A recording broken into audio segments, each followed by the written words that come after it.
Muy buenas tardes. A nombre del Museo Universitario del Chopo, les doy la bienvenida a esta mesa Imagen y Resistencia Zapatista, que se enmarca en las actividades en torno a la exposición Los Huecos del Agua, arte actual de pueblos originarios, que pueden visitar en este museo hasta el 22 de septiembre. Agradezco mucho a nuestros invitados de hoy haber aceptado nuestra invitación. Muchas gracias, Sergio, muchas gracias, Francisco. Muchísimas gracias, Cristina, por aceptar ser la moderadora de la mesa. Cristina Híjar es maestra en Comunicación y Política por la UAM Xochimilco desde 1989. Es investigadora titular en el Centro Nacional de Investigación, Documentación e Información de Artes Plásticas, CENIDIAP, del Instituto Nacional de Bellas Artes. Desde 2016 es miembro del grupo Arte y Política de Claxo. En sus investigaciones y publicaciones aborda asuntos tales como las agrupaciones artísticas en México, las relaciones entre el arte y la utopía, la significación e iconografía zapatistas, así como las manifestaciones estéticas y artísticas articuladas con movimientos políticos y sociales. Bienvenidos, les cedo la palabra a Cristina, que va a moderar la mesa. Bueno, gracias. Buenas noches a todos y a todas. Gracias por estar aquí.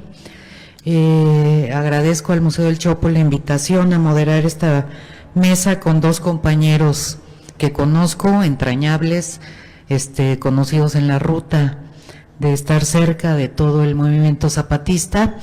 La dinámica pensada es, hablará primero Checo Valdés y después Francisco de Parres, y después nos quedará tiempo para si tienen preguntas y comentarios.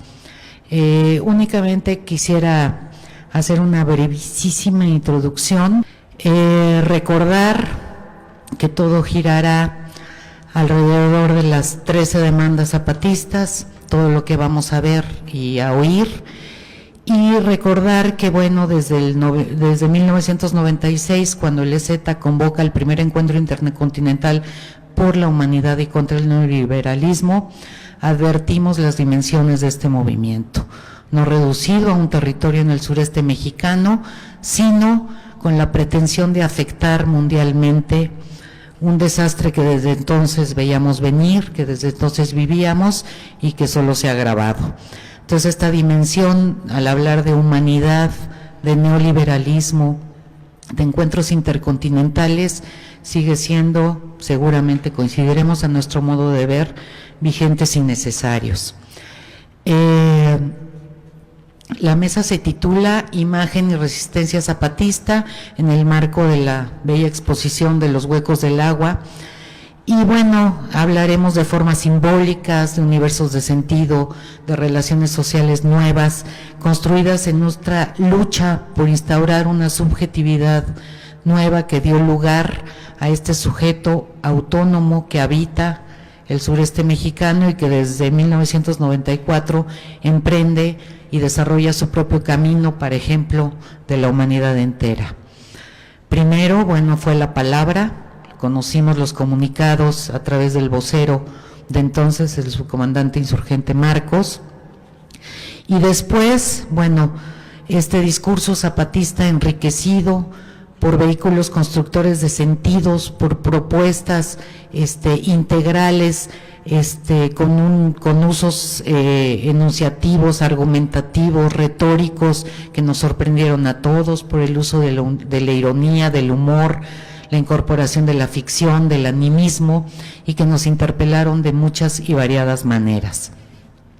Hablaremos de la poética zapatista desde dos puntos distintos: Checo como productor e impulsor de los murales comunitarios en las cañadas de Chiapas, Francisco como investigador, promotor, fotógrafo de todas estas realidades, y concretar espero la consigna de este teólogo entrañable, Franz Hinckelamert, que nos dice que la política como el arte de lo posible. Esto lo entendieron, así los zapatistas, así lo hicieron, con ejercicio, llevando a cabo una revolución no solo política, sino creativa, imaginativa, con esta dimensión estética totalmente incorporada desde el inicio, pero no nos perdamos. Es político, estético, y es importante respetar este orden en la calificación. Entonces le doy la palabra primero al maestro Checo Valdés, alias Sergio Valdés. Nació en el DF cuando Adolfo hacía pedazos Europa y desataba el caos mundial. Cursó sus primeros estudios en una escuela cerca del aeropuerto y todavía en primaria se inició en las artes gráficas trabajando en una imprenta. Sus inquietudes complicaron la secundaria y su camino laboral temprano lo condujeron por distintos talleres de artes gráficas y también por estudios de producción de historietas. De los 15 a los 19 años desarrolló trabajos alrededor de la publicidad, cuando una crisis ontológica lo convenció de que la tarea de la publicidad es vender ilusiones y renunció desde entonces a ella. Por ahí de los 20 años empezó a diseñar revistas y pronto se inició en el cartón editorial, el cual practicó asiduamente durante unos 20 años y hasta ahora. En esta trayectoria participó en revistas tan importantes como La Garrapata y Cucurucho y Tío Rius, en la primera como cartonista y diseñador en una de sus épocas y en la segunda como director y mil usos. A los 23 años ingresó a la Escuela de Diseño y Artesanías, donde aprendió varios talleres. Sus inquietudes sociales lo llevaron a participar en círculos de estudios filosóficos, a promover un sindicato y a involucrarse en los movimientos médicos y el estudiantil del 68. Ganó el Premio Nacional de Escenografía y Vestuario en el Festival de Teatro de Limba por su colaboración en la obra Vida y Sueños del Dalomismo de Enrique Ballesté, este cantor popular entrañable también. Participó en la creación de varios periódicos estudiantiles, como La Medicina y El Hombre y La Hormiga. En el 71 es llamado a trabajar como comunicador social en orientación vocacional de la UNAM, en donde renunció en el 86 para dedicarse a tiempo completo en la UAM Xochimilco, en la que trabaja desde el 79 como docente investigador del taller de comunicación gráfica, aunque ya había colaborado en la fundación del CITOAM desde el 76. Ha participado en una treintena de exposiciones de artesanías, arte, diseño, y en 1998-99, como él dice, por andar pintando las paredes, fue preso político a raíz del operativo contra Taniperla. Pero de puro necio, sigue promoviendo murales comunitarios participativos desde entonces y por diversas latitudes. De todo ello, de su experiencia con el mural comunitario participativo, del que desarrolló un muy preciso y muy aplicable método, y de toda su experiencia en las cañadas de Chiapas, es de lo que nos hablará Checo Valdés. Fabiola. Fabiola. Te acercas al video. Gracias. Muy buenas tardes a todas y todos.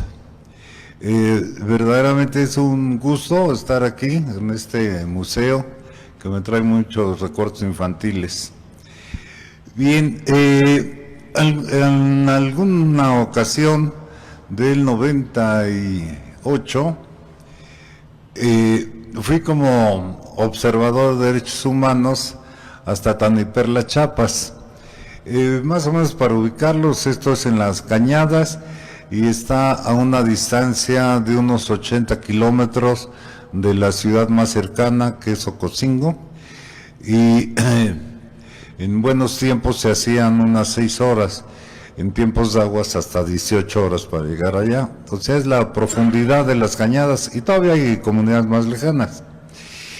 Bueno, fui ahí como observador de derechos humanos y también para hacer una visita de terreno. Se trataba de hacer carteles y folletos para un evento de indígenas para indígenas sobre educación y valores.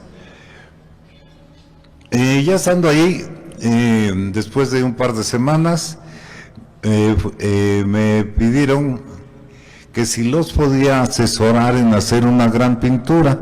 Cuando me hicieron esta solicitud no entendía yo muy bien qué querían, me empezaron a platicar y entonces me di cuenta que se trataba de hacer lo que nosotros conocemos como un mural. Me encantó la idea, me gustó mucho, vi la oportunidad de promover la creatividad colectiva, en la cual tengo mucho interés desde antes, y también la oportunidad de trabajar con indígenas, cosa que nunca había hecho. Toda mi experiencia docente ha sido en la universidad, y la intención del municipio, claro, de celebrar su fundación, de las autoridades del municipio. Hicimos el acuerdo, vine a la Ciudad de México para preparar materiales y diseñar el curso o la asesoría, y pues reflexionando sobre lo que iba a hacer me di cuenta que podía ser yo un gran disparate. Consideré que el llegar a, yo como pintor, en algún momento imaginé eso, llegar yo como pintor, pues era dar una visión externa al zapatismo, una visión que tenía yo desde la ciudad, con pues poca información, la información de los periódicos, de las revistas. Y claro, me imaginaba yo una pared grande y no podía yo ir más allá de un paisaje de fondo, así con las casitas que había yo visto, y un gran perfil del alto de toda la pared de marcos. Y me di cuenta que eso podía ser un disparate, porque era mi visión, una visión externa, y había que abordar esto más bien desde ellos mismos, los zapatistas mismos. De regreso a Taniperla para cumplir la tarea, una de mis preocupaciones, bueno, primero me imaginé lo siguiente: el dibujo, la imagen, la pintura es una necesidad humana, es una necesidad social. Los humanos lo hemos practicado como especie desde hace muchos miles de años, y como individuos lo practicamos desde pequeños. Algunos lo abandonamos, hay como por los 10 años, por distintas razones culturales o sociales, y otros, muy pocos, abordamos pero es una facultad humana el dibujar, es una necesidad. Lo usamos para aprender el universo que nos rodea, para saber dónde están las cosas, qué son, cómo nos relacionamos, qué tienen que ver con nosotros, cómo funcionan, y para contar historias. En el proceso infantil de los 2, 3 años que empezamos a rayonear hasta los 10, 11 años, tenemos una evolución muy natural en el dibujo. Después lo abandonamos, interrumpimos ese proceso de aprendizaje de lo que nos rodea, lo usamos poco. Sin embargo, consideré que siendo una necesidad humana y siendo una necesidad social, pues lo mejor era que ellos pusieran las ideas, los sentimientos, sus pensamientos, sus formas y sus colores. Y entonces, en vez de ir como un pintor, fui como un promotor y facilitador de un proceso nuevo que ideé para el caso. Y aquí le quiero pedir a mi querida amiga, compañera de causa, que lea los textos y que la acompañen en esta lectura, que van a ir apareciendo en la pantalla.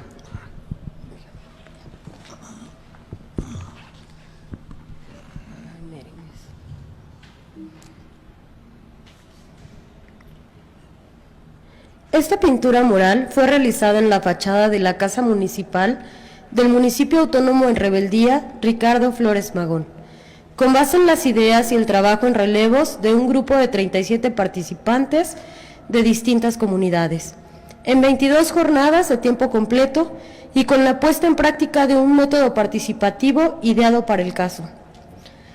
Se inauguró el 9 de abril de 1998 y fue destruida el día 11, dentro de las barbaridades de un operativo policíaco militar con la intención de contener las aspiraciones autónomas de las comunidades de Las Cañadas. El naciente municipio siguió funcionando en la discreción. Se recuperó del golpe y en 2005 la pintura Vida y Sueños de la Cañada del Río Perla, más conocida como el mural de Taniperla, se volvió a pintar en la nueva Casa Municipal como parte de la reivindicación de sus derechos.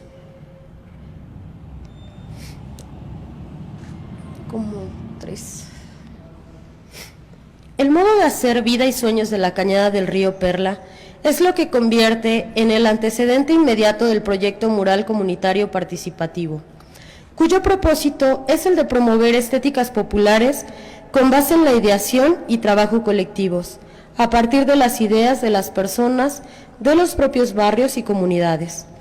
Lo ha hecho en México y en el extranjero, en casos urbanos y rurales. Tomó forma de investigación y se ha impartido en diplomados, capacitaciones, cursos y talleres, con la intención de que las comunidades en las que surgió se apropien del método MCP, lo hagan suyo y lo desarrollen. Se han llevado a cabo 4 proyectos en las cañadas de los Montes Azules: Capacitación MCP 2007-2008, Compartiendo Colores 2007-2008, Animando a Pintar a San Jerónimo 2008-2009 y Animando a Pintar el Caracol. Es la generalización de 2010 a 2012. En esta muestra se presentan algunas de las pinturas comunitarias realizadas en el más reciente proyecto, cada una creada por un grupo propio de cada comunidad, animado por un promotor MCP local y un promotor MCP externo.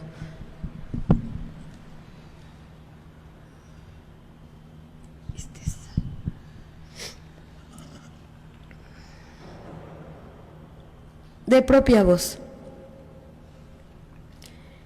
El mural es muy importante para las comunidades zapatistas, porque en los eventos culturales y artísticos, los y las jóvenes siempre ven y leen en las paredes pintadas a los sin rostros de hoy y de mañana.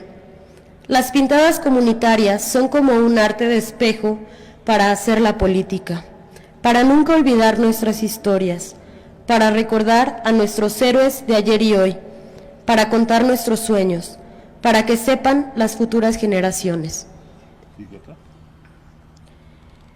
El mural es un modo de hacer y tejer una política para los que no saben leer y escribir, pero sí saben sus historias y cuentan, sueñan, piensan, proponen, analizan y discuten, deciden para construir y no para destruir. Debemos de profundizar más en los medios de comunicación autónomo zapatista para que los pueblos del mundo y la comunidad nacional e internacional sepan de la lucha y la resistencia zapatista son incluyentes y participativas. Del modo de pintar obedeciendo MCP sale el mural comunitario autónomo zapatista, para pintar lo que las comunidades piensan y sienten, para dar a conocer nuestras ideas, nuestras demandas, nuestros propósitos, para sembrar la semilla zapatista. El mural participativo es un trabajo colectivo en donde la comunidad dice y el grupo comunitario obedece. No es de un autor, es colectivo. No es para vender ni hacer negocio, es para saber y dar a saber. Los visitantes se llevan esas imágenes y entonces el mural comunitario llega hasta el horizonte. Es también ejercer nuestro derecho a la cultura, la educación, la información y la comunicación para construir el buen vivir. Justicia, Democracia, Libertad, Junta de Buen Gobierno, El Camino del Futuro, Caracol 3, Resistencia hacia un Nuevo Amanecer, Hasta la Victoria Siempre, ZLN, La Garrucha Chiapas, 2013. Muchas gracias. Bueno, pues esta es una síntesis, un resumen de lo que ha sido este proceso. Realmente es un poquito más complejo. Después de la experiencia de Taniperla, en donde fui a Cerro Hueco, pocos meses después ya estábamos haciendo un mural dentro de la cárcel. Y yo entusiasmado por dos cosas. Una, por el método, que vi que al principio me aterró, no sabía yo qué iba a pasar, pero salió bien. El de Taniperla lo quise probar otra vez, lo hicimos en la cárcel, con los ojos-lavales del municipio Tierra y Libertad, con cabecera municipal en Amparo Aguatinta, cerca de la realidad. Y también salió bien, se presentó como ponencia en el encuentro la sociedad civil con el ZLN en noviembre del 99.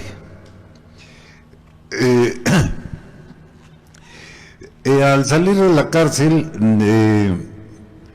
empecé a probarlo en distintos ámbitos y a afinar el método. Dio resultado. Hice varios murales, una decena, un poquito más, como 14. Y antes de invitar a un curso a los interesados, porque en todos los murales han participado otras personas, empezó a haber interés en que esto se impartiera como una capacitación amplia en la universidad. Dimos el diplomado, invitamos a los zapatistas, les entusiasmó la idea, pero dijeron no va a ser posible que vaya nadie hasta la Ciudad de México. Entonces ahí decidimos dar una capacitación igual, pero en Culebra, la nueva sede del Ricardo Flores Magón, con una escuela muy interesante, muy bonita. Y pues sí, se hicieron 10 murales, 7 muchachos hicieron 10 murales en esa ocasión, pero no siguió el proceso. Yo creí que iban a seguir haciendo murales, no siguió, hasta donde se les llegó el material, hasta ahí pintaron. Uno de los problemas que hemos encontrado es precisamente el costo de los materiales, que no es mucho para una visión urbana como la nuestra, unos 3,000 a 4,000 pesos a lo sumo, más los gastos de viaje del que vaya, pero si ya lo hacen ellos, no saldría arriba de 2,500, 3,000 pesos de materiales. Sin embargo, esto es una fortuna para las comunidades, sobre todo para las muy pequeñas, ¿no? Y ese es un problema. Obviamente los zapatistas tienen un montón de problemas que resolver y también tienen mucha carencia de recursos. Entonces, sin embargo, esto ha ido progresando. Vimos que no daba resultado como lo había pensado, una capacitación escolarizada y después que la practicaran. Entonces, cambiamos la modalidad, inventamos el método de capacitación a pie de pared, ¿no? Y seguimos el mismo método, pero ahora ya directo sobre la pared. Dio resultado. Y organizamos entonces una primera campaña en un ejido de 22 comunidades, en donde ya fuimos como grupo, varios muraleros, que así nos llamamos, para distinguirnos un poco del gran muralismo. Fuimos varios en brigadas y logramos hacer de 26 murales en esas comunidades. Esto nos entusiasmó mucho y ya lo generalizamos a todo el Caracol, que es los textos que acabamos de presentar, la generalización del método. en los 4 municipios del Caracol. Seguimos trabajando en brigadas, hay varias decenas de promotores de mural, unos ejerciendo. Una compañera hace 2 semanas acaba de terminar uno en los Chimalapas, otra compañera aquí presente va a iniciar uno esta semana en, ¿cómo se llama? Huepoxtla, Estado de México. Sí, en el Estado de México, en el tranquilo Estado de México. Por aquí también me acompaña un compañero, Olmo, que él trabajó mucho allá en Chiapas, ha estado promoviendo murales en Guerrero, y también intervino en California, muy cerca de Los Ángeles, y promovió la creación de un grupo de muraleros allá. Y bueno, pues esto ha sido así, creo que ha sido un acierto, no renunciar al ego de pintar uno, ¿no? De decir, miren, yo a los zapatistas los veo bien canchimbones, los voy a pintar como yo los veo. Yo creo que ellos son los que tienen el derecho de verse a sí mismos, de pintarse, de reinventarse. Para eso sirve el método, para que recuperen su historia, fortalezcan su identidad, expresen sus problemas, enseñen sus aspiraciones, muestren su lucha, se identifiquen, sean reconocidos. Son algunos de los usos que en las evaluaciones que hemos hecho en la zona zapatista salen a colación. ¿Para qué les sirve el mural? Para defender el territorio, para que los otros nos conozcan, para vernos a nosotros mismos. Esos son los tipos de respuesta que dan, para que lo sepan los niños. O sea, hay un montón de usos sociales que le están dando al mural. Nos ha costado trabajo por estas limitaciones económicas, sin embargo, parece que ya ha permeado esto ya en el comparte, no, en el encuentro de mujeres del año antepasado. Ya uno de los muraleros indígenas ya está dando talleres de esto y están pintando por su propia cuenta. Me da mucho gusto que empecemos a dejar de ser útiles, porque ya ellos han tomado esta forma de luchar por su revolución, de mostrarnos sus valores humanistas, de recoger la subjetividad de la propia comunidad en las consultas. Son consultas lo más serio que se puedan, ninguna es a mano alzada, ¿no? Como acostumbra, ya saben quién. Son consultas de cara a cara y son consultas a la gente de a pie. No consultamos a las autoridades, y las autoridades han permitido que sea así. Les interesa mucho que las comunidades se expresen, ¿no? Entonces esto nos deja muy satisfechos en ese sentido. Quisiéramos pues que esto ya fuera mucho más amplio, mucho más grande. Bueno, pero pues uno tiene también ciertos límites de todo tipo, ¿no? Pues hasta aquí, Cristina, no sé si le damos la...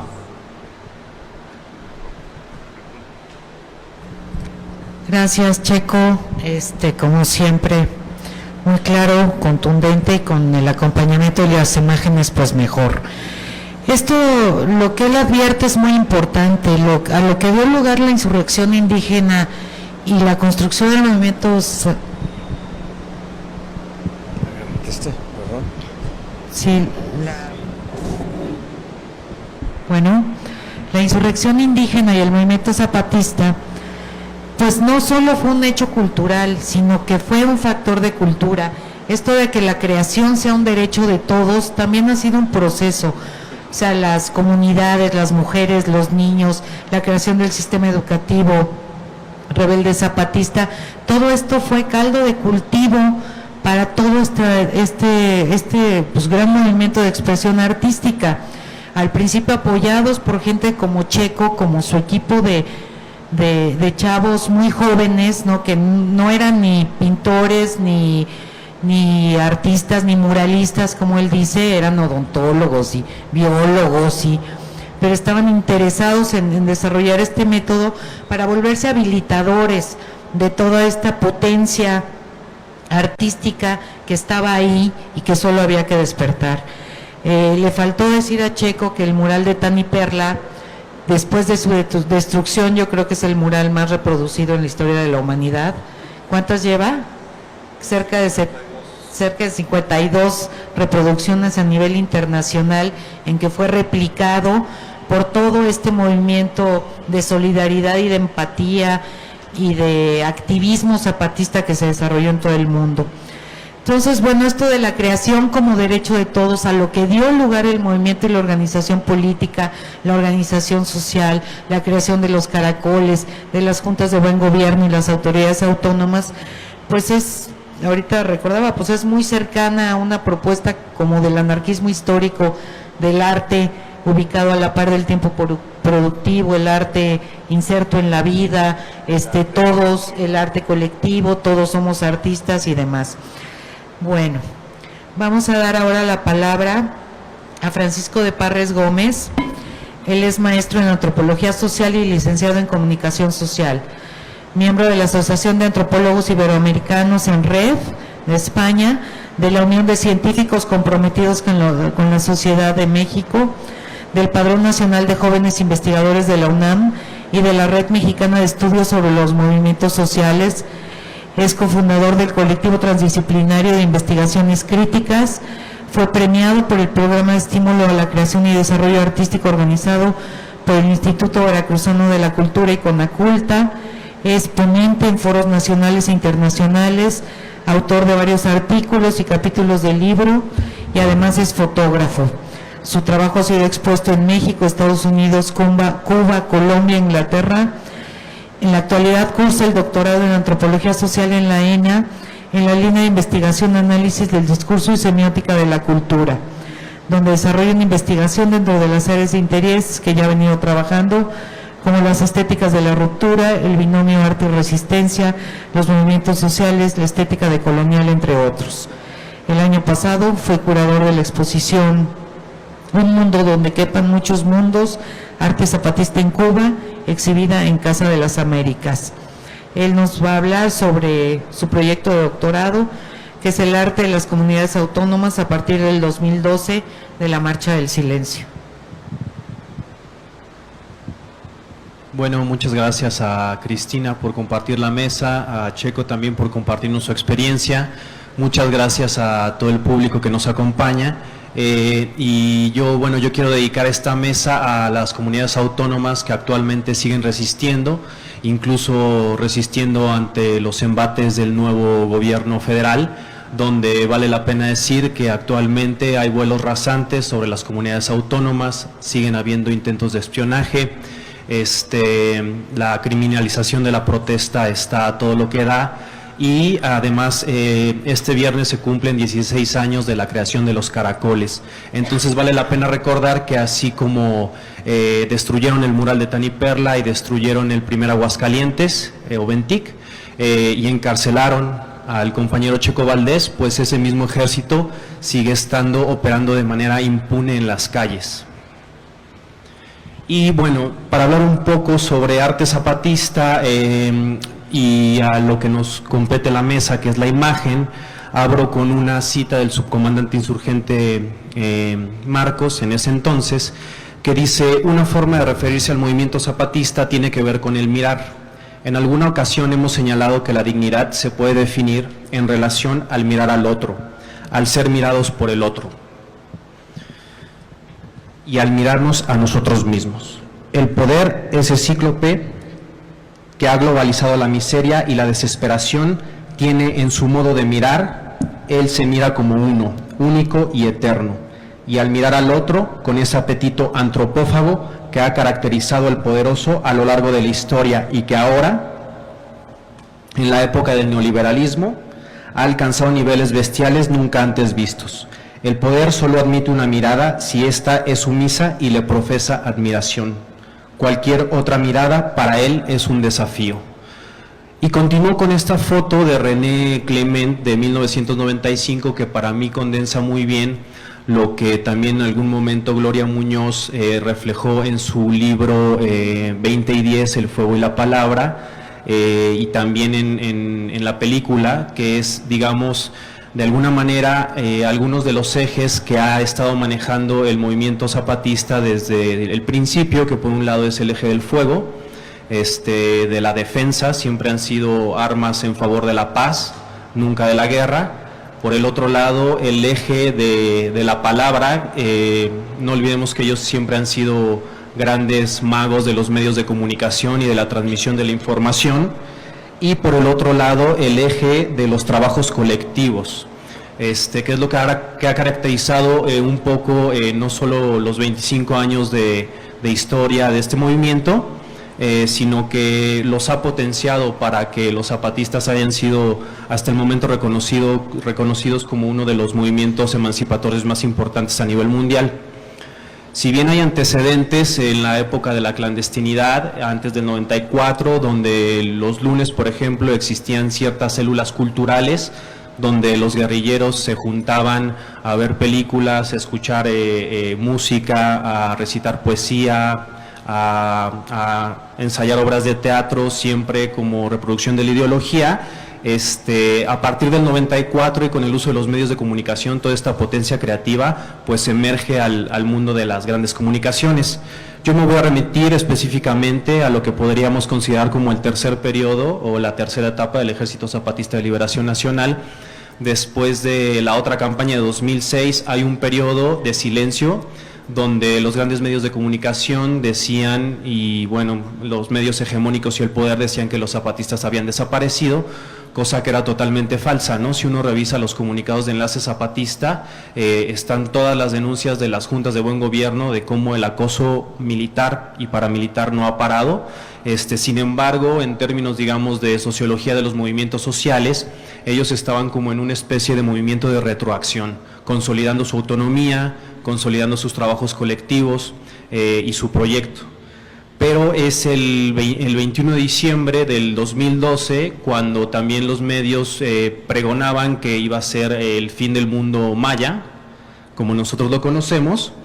Pues es que se da un gran performance colectivo donde decenas de miles de zapatistas hacen un gran performance y vuelven a tomar, pero ahora de manera pacífica, las mismas cabeceras municipales que habían tomado por las armas en 1994.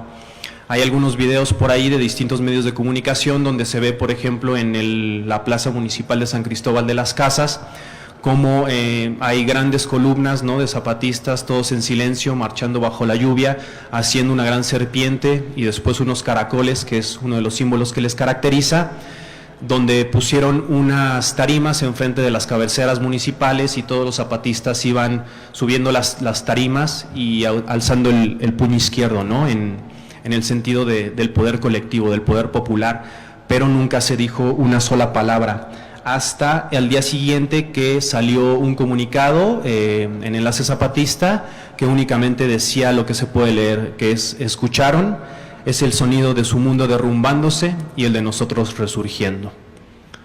Posteriormente, esto es un poco de contexto también, en los años 2013 y 2014 se da el ejercicio de la Escuelita Zapatista, que fue un reencuentro con la sociedad civil nacional e internacional, donde las comunidades bases de apoyo invitaron a todo el que quisiera escuchar su palabra a visitar sus territorios y a vivir con ellos alrededor de entre una semana y 10 días en diferentes comunidades autónomas para ver cómo eran sus trabajos colectivos, cómo era la forma de su organización, para no solo visitar los caracoles, sino el territorio más adentrado, para ver cómo era la toma de decisiones, sus cosechas, y para ver también cuáles eran sus problemáticas, ¿no? Porque el territorio zapatista no es homogéneo, ¿no? Hay grandes territorios que están ocupados por bases de apoyo y hay otros territorios que están compartiendo con otros compañeros que no son indígenas, y digo compañeros porque incluso en ese mismo sentido ellos son gentiles, ¿no? Les llaman hermanos partidistas,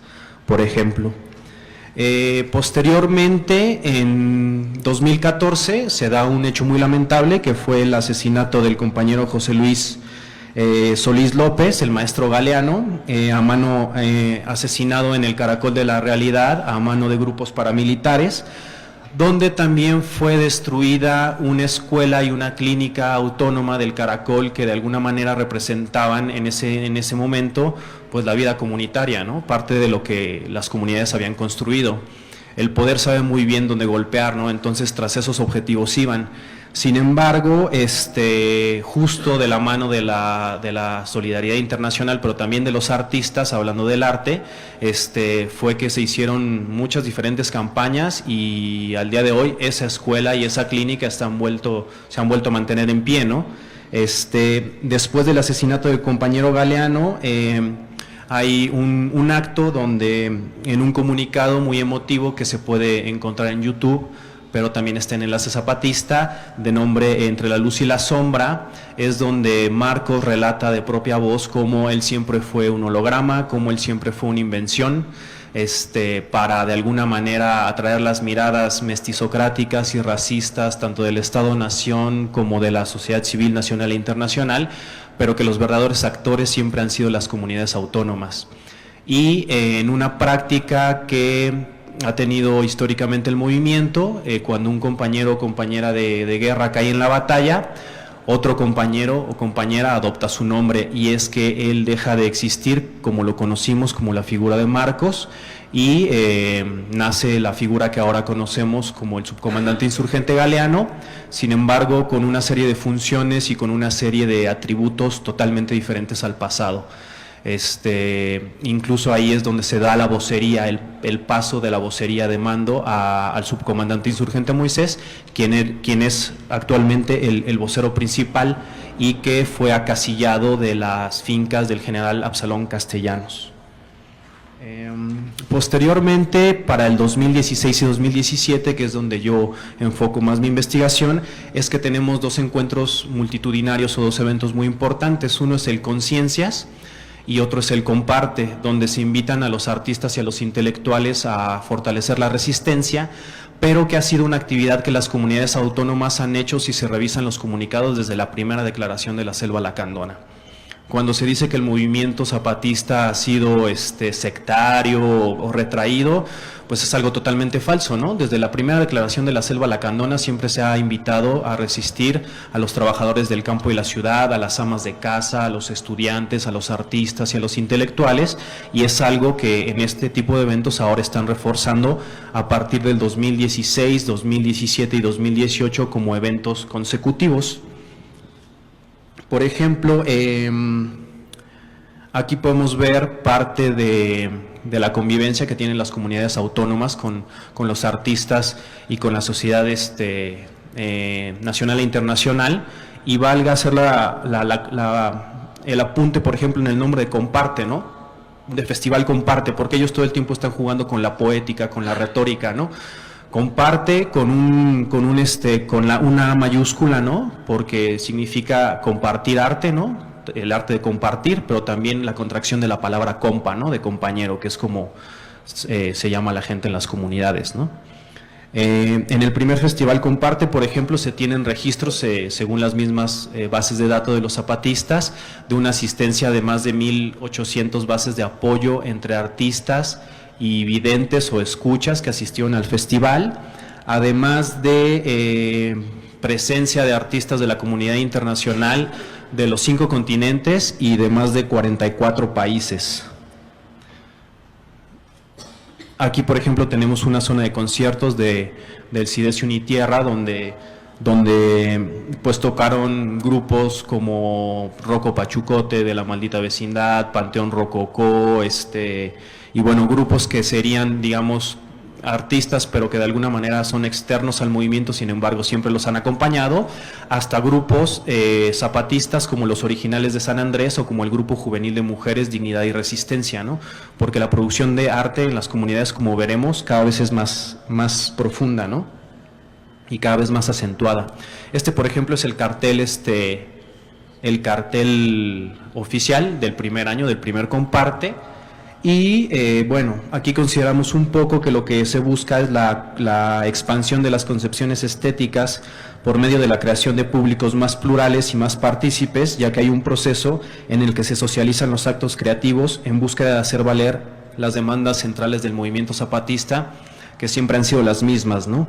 Tierra, trabajo, techo, alimentación, salud, educación, independencia, cultura, comunicación, libertad, democracia, justicia y paz.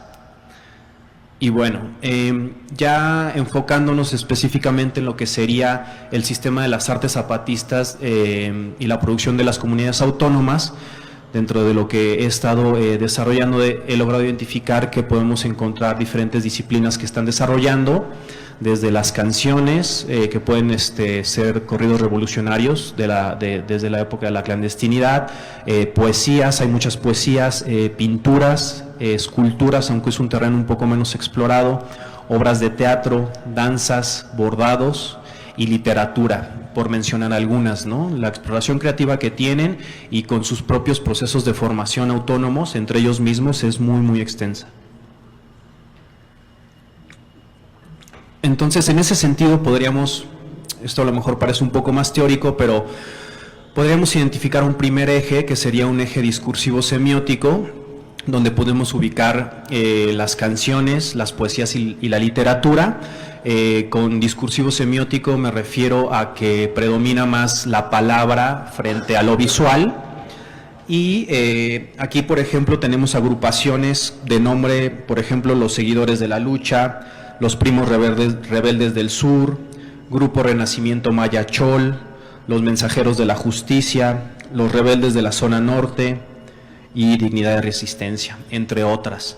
O canciones como la Historia Triste de Nuestros Abuelos o La Tempestad de los Acasillados.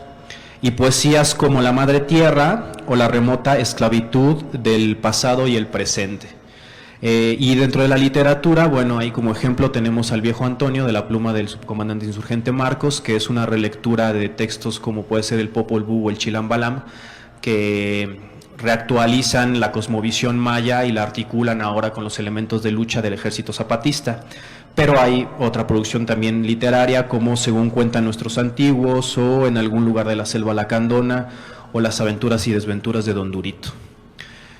En un segundo eje, que considero más de corte donde predomina la imagen, que sería semiótico discursivo, tenemos a las pinturas, a los bordados y a las esculturas principalmente. Y con esto, por ejemplo, tenemos pinturas que van desde tablillas muy sencillas, donde podría decir Walter Benjamin que está como más presente la reproductibilidad técnica, y que de alguna manera creo que pueden servir como escuela para los pintores con menos expertise, hasta pinturas de caballete muy bien elaboradas y grandes mantas murales y murales muy grandes como los que nos compartió hace rato Checo. Los bordados son principalmente elaborados por colectivos de mujeres, aunque no es una actividad exclusiva del género. Y bueno, las esculturas, que también, como mencioné, es un terreno menos explorado, pero en donde incluso, por ejemplo, aquí en la foto podemos ver a un miliciano haciendo una de ellas, ¿no? Entonces vemos cómo tanto la parte de la sociedad civil como los milicianos y milicianas participan en este proceso creativo. Y en un tercer eje tendremos a las semiosis complejas, que involucran el uso del cuerpo y del espacio, que involucran a la kinésica y a la prosémica, cómo uno se desenvuelve en el tiempo y en el espacio, y el uso del cuerpo, básicamente. Aquí podemos ver un poco del proceso creativo, que vale la pena señalar que dentro de las comunidades autónomas todo proceso creativo siempre es colectivo y siempre apela a la comunidad y no al individuo, como puede ser dentro de las lógicas del neoliberalismo. En ese sentido, no hay una división dentro de lo que se podría considerar desde la perspectiva materialista entre el trabajo manual y el trabajo intelectual. Es decir, se lucha también en ese sentido contra la estratificación de clases, ¿no? El arte no es una actividad diseñada para el consumo restringido ni tampoco para los públicos especializados, y en ese sentido un campesino o una campesina o alguien que trabaja en un colectivo de pan o de calzado o de ganado, también en sus tiempos que así lo decidan pueden hacer sus actividades artísticas, ¿no? Esta obra es particularmente interesante, que se llama Habrá una vez, obra colectiva realizada por milicianas y milicianos del EZLN, donde podemos ver cómo hay una recreación de la vida comunitaria, ¿no? De un pueblo cualquiera que sea el caso de alguna comunidad zapatista, ¿no? Pero lo interesante es que la parte armada del movimiento también se da tiempo de hacer arte, ¿no? Cosa que no es tan convencional. Aquí, por ejemplo, para ir más o menos cerrando, les traje algunos ejemplos de pintura de caballete zapatista, donde se ve pues cómo el maíz, por ejemplo, sí sirve como símbolo de la reproducción material de los pueblos, pero también es un compromiso histórico.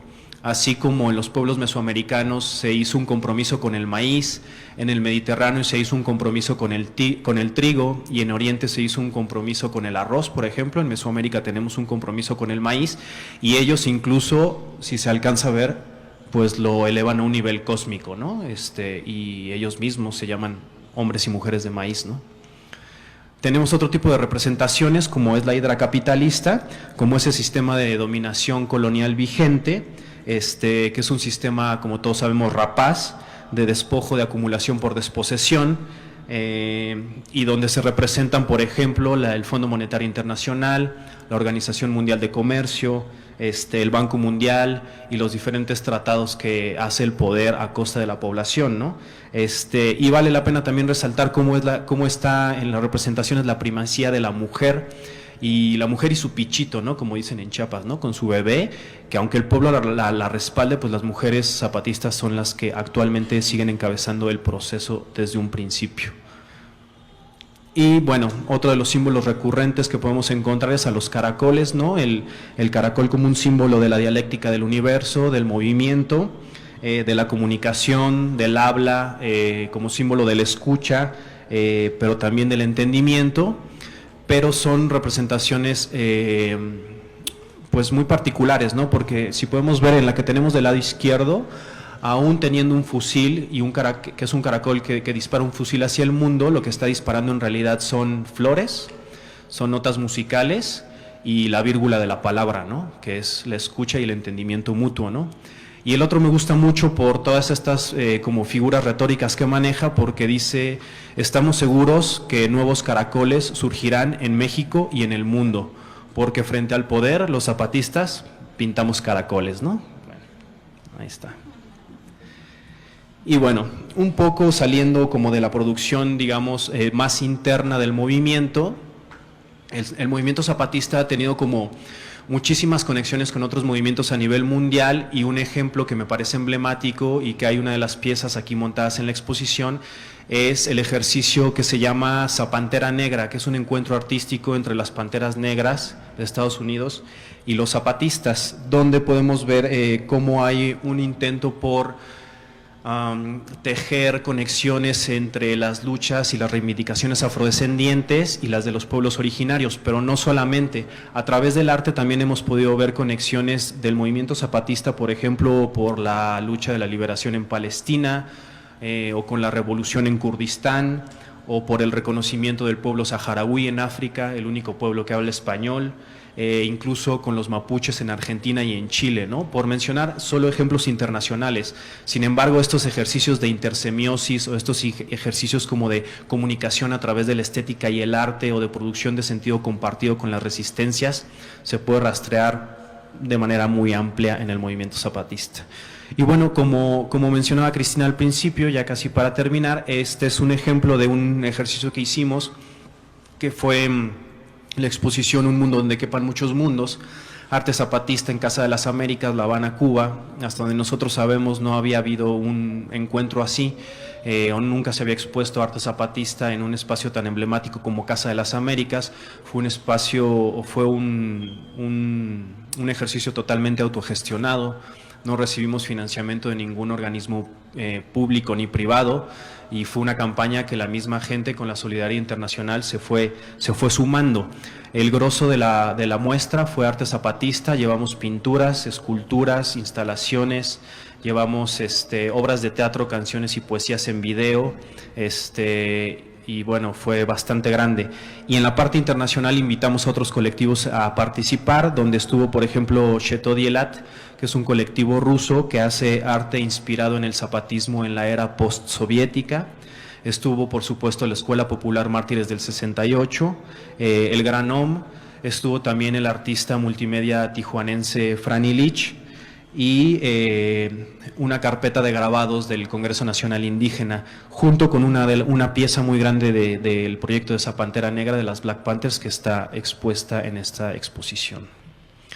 Y como otro ejercicio, un poco como una invitación, que son los esfuerzos a lo que siempre nos llaman los compañeros y las compañeras zapatistas, que es tratar de construir autonomía en nuestros propios proyectos locales. Recientemente lanzamos un libro que se llama Los latidos del corazón nunca callan, poesías y canciones rebeldes zapatistas, que es un compilado que hacemos entre el colectivo al que pertenezco, que es el COTRIC, y otro grupo que se llama GIAP, Grupo de Investigación en Arte y Política, con un prólogo de los siempre solidarios Gilberto López y Rivas y Alicia Castellanos, pero que eso no es lo importante, sino realmente lo importante, o el contenido del libro, es una selección lo más heterogénea posible y lo más amplia posible de 30 poesías y canciones actuales recogidas de los festivales Comparte por la Humanidad, que recopilamos a lo largo del trabajo de investigación y de estar asistiendo a compartir con las comunidades. Por fortuna este libro prácticamente está agotado. Si a alguien le interesa, traigo algunas pocas copias, pero estamos ya en proceso de reimpresión, y vale la pena señalar que también todo lo recaudado con este libro va directamente a apoyar a la autonomía zapatista fuera de los procesos de reimpresión. Todo lo demás va para apoyar la resistencia. Y bueno, para terminar un poco, hablando de la imagen, que es lo que nos atañe acá, son un poco algunas ideas al aire, pero podría yo como soltar algunas reflexiones acerca de cómo el zapatismo ha creado una especie de imagen especular, es decir, una imagen espejo o una imagen holograma. Esta imagen espejo pues fue una imagen que se creó para dialogar con el poder frente al racismo y a la mestizocracia y al clasismo institucional que permea todas las sociedades, que fue la creación del entonces subcomandante insurgente Marcos, ¿no? Porque difícilmente de otra manera quizá el poder iba a voltear a ver a los pueblos originarios. Sin embargo, si no era a través de la figura de un hombre simpático, ¿no? Ilustrado, ¿no? Con una pluma muy suelta, es que entonces empezaron a interesar por las luchas indígenas. Sin embargo, esta imagen espejo al mismo tiempo era una imagen holograma, no era una imagen falsa que crearon las comunidades para lograr penetrar el poder y para poder tener una interlocución. Y eso lo dicen las mismas comunidades, y lo dice muy bien el mismo Marcos en el comunicado de Entre la Luz y la Sombra, ¿no? Él siempre fue una botarga, un holograma, y fue controlado por la base, que es el pueblo, ¿no? Y por otro lado tendríamos una imagen que desde mi perspectiva está más apegada a lo que es el sustrato de la comunidad, que sería una imagen caleidoscópica o una imagen fractal, si se quiere ver así, que es lo uno y lo diverso, ¿no? Lo uno y lo múltiple, ¿no? O sea, dentro del zapatismo tenemos que existen pueblos originarios tzotziles, celtales, tojolabales, choles, zoques, mames, ¿no? Todos bajo el cobijo de una identidad más amplia, que es la maya, pero sin embargo se logran entender entre ellos y construir su autonomía, ¿no? Y para cerrar, cierro igual con otra cita del subcomandante insurgente Marcos, que dice: ¿y tú de qué lado estás? Esta cita es referida específicamente a la fotografía, pero creo que hablando en términos de imagen más amplio también se puede aplicar. que dice: ¿por qué estos indígenas enfrentan la cámara fotográfica con la misma alegría y osadía con la que enfrentan la vida que desean y la muerte que les ofrecen? Pruebe usted a preguntar, cuestione las imágenes, tómelas de la mano y no se deje vencer por el dulce alejamiento que le ofrecen. Deseche la comodidad de la distancia o la suave indiferencia que le da el concentrarse en calidad del encuadre, el manejo de los claroscuros, la feliz composición. Obliga a estas imágenes a traerlo al sureste mexicano, a la historia, a la lucha, y a tomar posición, a sumarse a algún bando.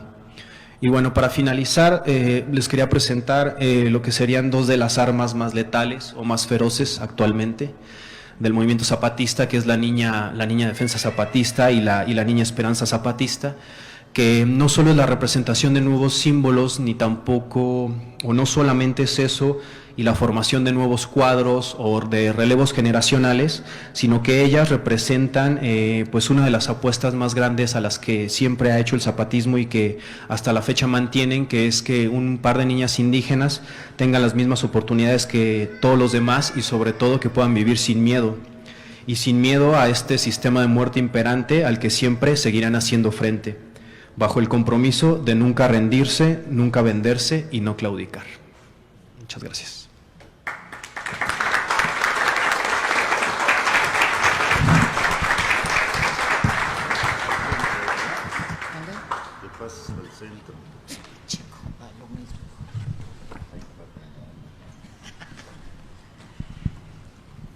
Gracias a Francisco, que bueno, es un claro ejemplo de cómo los tópicos zapatistas han ocupado con K a la academia para producir reflexiones críticas pertinentes a partir de la investigación participativa de quienes lo emprendemos. Entonces es muy gratificante escuchar estas reflexiones. Y bueno, muchas de las que él hizo, por ejemplo, este recordatorio de las declaraciones de la Selva Lacandona, en los que habría que preguntar quién no estuvo a la altura del reto, porque bueno, desde la Convención Nacional Democrática, el Frente Nacional Zapatista, en cada declaración había una propuesta de organización, de movilización política, hasta la sexta, que era ya nuevo constituyente, una organización nacional. Entonces, bueno, ahí están las propuestas propiamente políticas, y ahí está toda la dimensión estética, todo el universo estético propuesto por el zapatismo en las ponencias que hemos advertido. Esta referencia al silencio me parece muy importante, este silencio significativo al que ya refirió también alguna vez Iván Illich, ¿no?, que dice tanto, ¿no?, y que tiene que ver con la rebeldía entendida no como una cualidad abstracta, improductiva, egoísta, voluntariosa, sino que da lugar a esta nueva realidad que ellos siguen construyendo hasta la fecha. Yo nada más quería, antes de darles la palabra, en el 2007, en el primer encuentro de los pueblos zapatistas con los pueblos del mundo, hubo una mesa que se llamó La Otra Comunicación, el Otro Arte y la Otra Cultura, y ellos mismos plantearon una definición de todo esto, que me gustaría compartirles para tenerlas en cuenta. Estas son las definiciones de esas mesas, que era por zapatistas. La otra comunicación la definieron como el intercambio de conocimientos, todas son citas extraídas de estos audios, en el que incluían el periódico mural, el internet, la cámara filmadora, las radios comunitarias y el sistema de transporte zapatista, inclusive, ¿no?, como otra comunicación para, cito, fortalecer la resistencia, orientar, educar, informar y animar a los pueblos, en el sentido que tú rescatabas de quiénes tenían que hacer esto y para qué lo hacían. En cuanto al otro arte, así definido, dicen: como parte del trabajo de los pueblos zapatistas es aprender a imaginar cosas nuevas, como el aprender a componer e inventar sus propias canciones, músicas, poesías, teatros, dibujos y pinturas. son formas de manifestarse y expresarse sobre todo de los jóvenes. En esto incluyen los bordados, en donde expresamos nuestros pensamientos, porque el arte es saber construir nuestras experiencias, y en ello incluyen los objetos de barro, los juguetes elaborados por los niños y el arte de cocinar. Los murales, para ellos, que son tan importantes, porque es otra forma de expresar o contar nuestra historia. Y hicieron algunos ajustes porque, como bien narró Checo a partir de su experiencia, cito, los hermanos y hermanas pintores llegaban a pintar lo que él quiere o piensa. Ahora nosotros, o sea el pueblo, es el que dice qué es lo que quiere que se pinte. Entonces, sobre la otra cultura, la definen como muy importante para nuestros pueblos. Son importantes el vestimento, los actos ceremoniales, su forma de respetarse la creencia, el rezo tradicional, es decir, la forma de adorar al Padre Sol, la Madre Luna, la Madre Tierra, el agua, el fuego, la lluvia. Como pueblo tiene su propia forma de amar y cuidar la naturaleza, su forma de sembrar y producir la tierra, también su forma de curar sus enfermedades. Nosotros como pueblo zapatista seguimos cuidando, conservando y mejorando las buenas culturas que nos dejaron nuestros ancestros. Las culturas propias de los pueblos es parte importante de la autonomía y resistencia de las comunidades y los municipios autónomos. La cultura también es un derecho y es la que nos identifica como pueblos indígenas, como pueblos maya que somos. Para seguir conservando nuestra cultura es necesario que se transmita de padres a hijos a través de prácticas, consejos, recomendaciones, orientaciones y en la convivencia de las comunidades y de los pueblos indígenas. Entonces quería leerles estas definiciones de ellos sobre el otro arte, la otra comunicación y la otra cultura, pues para tener presente este capital estético, esta otra forma de racionalidad, de acceso al conocimiento, de integralidad y advertir la radicalidad de la propuesta histórica del zapatismo.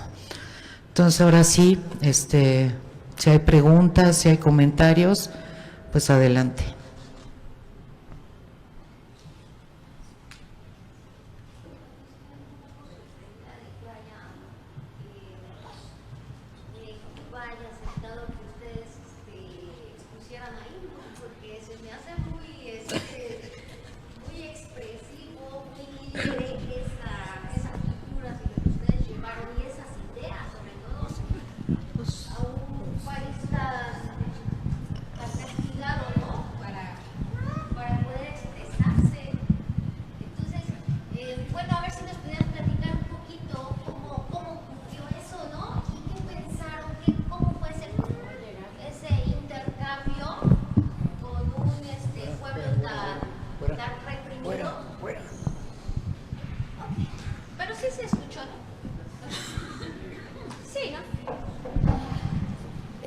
Sí, bueno, me gustaría saber que nos platicaras un poquito cómo fue ese intercambio, ahora sí que cultural y político, de un pueblo tan reprimido y que llevaron unas ideas tan liberales y que cómo hicieron para que pudiera verse esto en Cuba.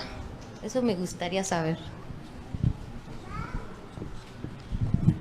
¿Hay alguna otra para hacer algún, unas 3? ¿Nadie? ¿Un comentario? ¿Pregunta? Allá atrás, por favor. A ver.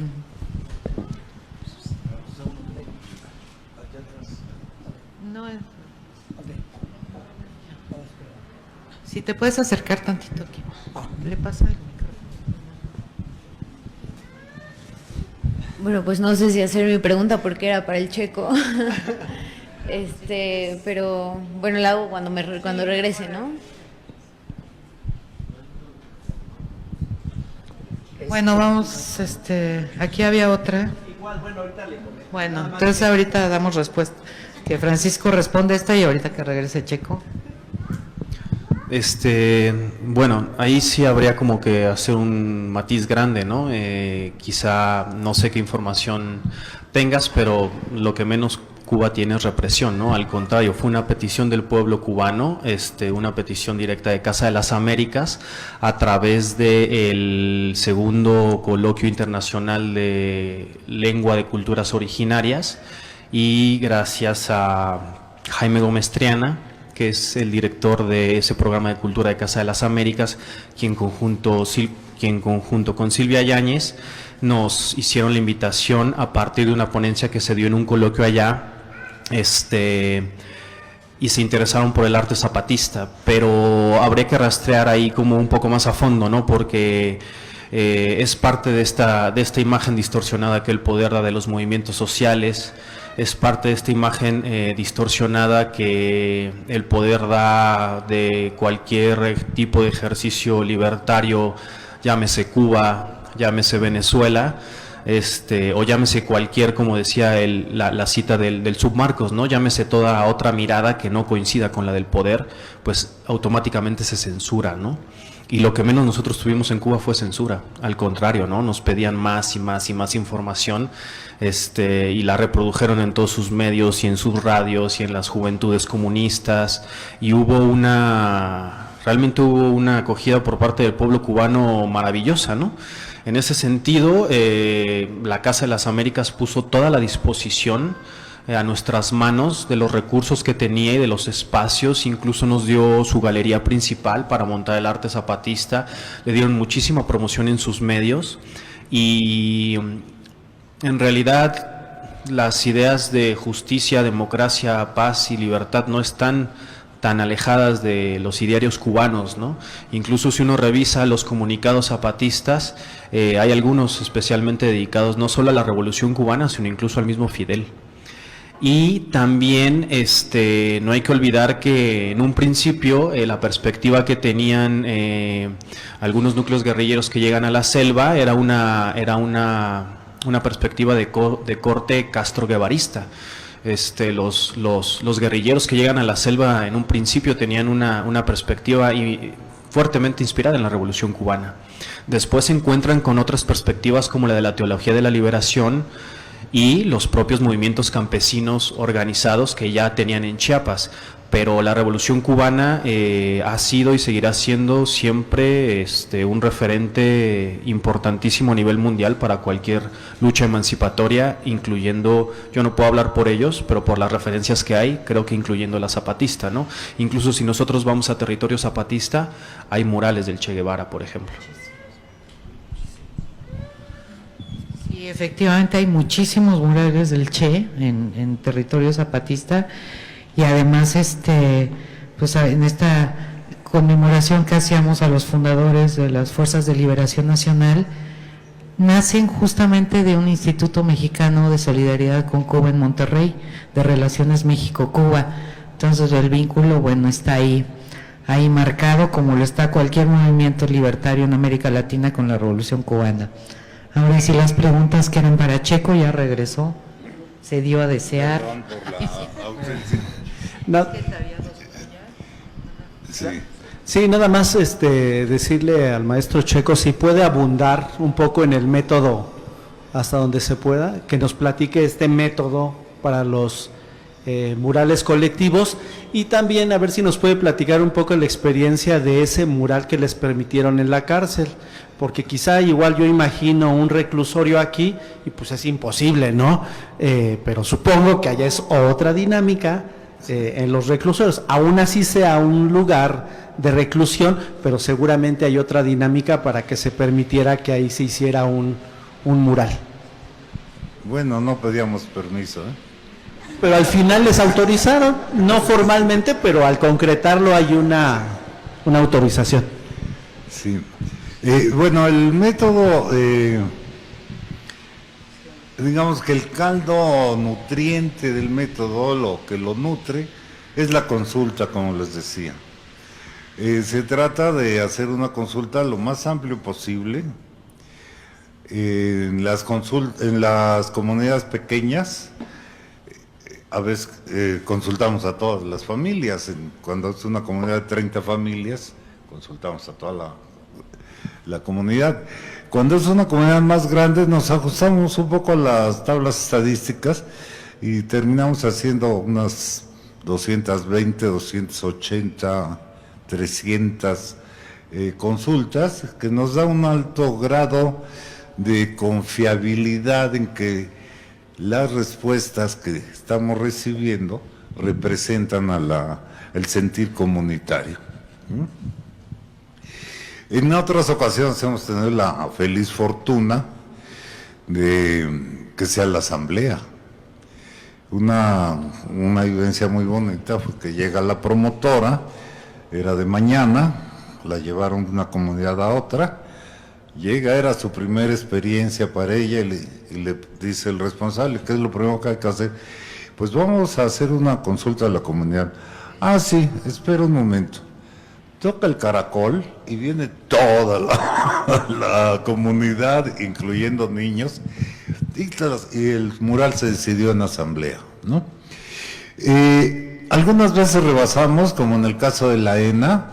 En la ENA, cuando hicimos un mural ahí, había una población de unas 1,200 personas y consultamos a 870, ¿no? O sea, casi universo completo. Sí. Bueno, ese es lo que se nutre, es el nutriente. Después, el grupo comunitario previamente convocado de la propia comunidad procesa toda esa información, hace grupos afines de ideas y después las convierte en imágenes en un proceso de acercamientos sucesivos, primero individuales, luego en parejas, en tríos, en cuartetos, hasta sextetos, según el tamaño del grupo, con la particularidad que pues los ponemos, digamos que en situaciones inéditas, como van a dibujar entre dos ideas distintas, van a escoger todas las ideas que ya hemos trabajado, van a escoger dos. En este papel, una sola hoja, cada quien un lápiz, y se ponen de acuerdo dibujando, no se vale hablar, ¿no?